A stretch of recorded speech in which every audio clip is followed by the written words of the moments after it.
विघ्नेश्वराय वरदाय शूरप्रियाय लंबोदराय सकलाय जगद्धिताय नागाननाय श्रुतियज्ञविभूषिताय गौरीसुताय गणनाथ नमो नमस्ते।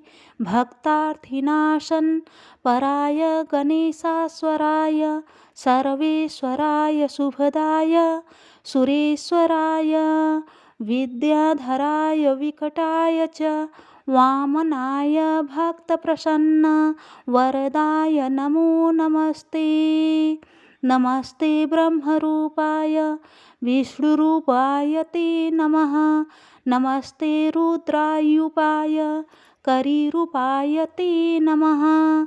विश्वरूपस्वरूपाय नमस्ते ब्रह्मचारिणे भक्तप्रियाय देवाय नमस्तुभ्यं विनायक।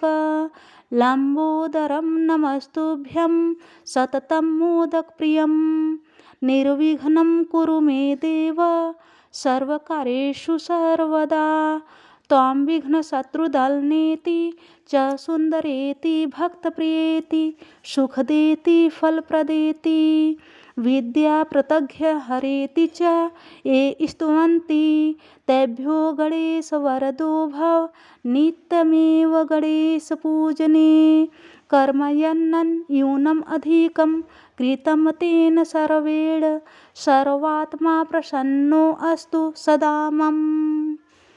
विघ्नेश्वराय वरदाय शूरप्रियाय लंबोदराय सकलाय जगद्धिताय नागाननाय श्रुतियज्ञ विभूषिताय गौरीसुताय गणनाथ नमो नमः।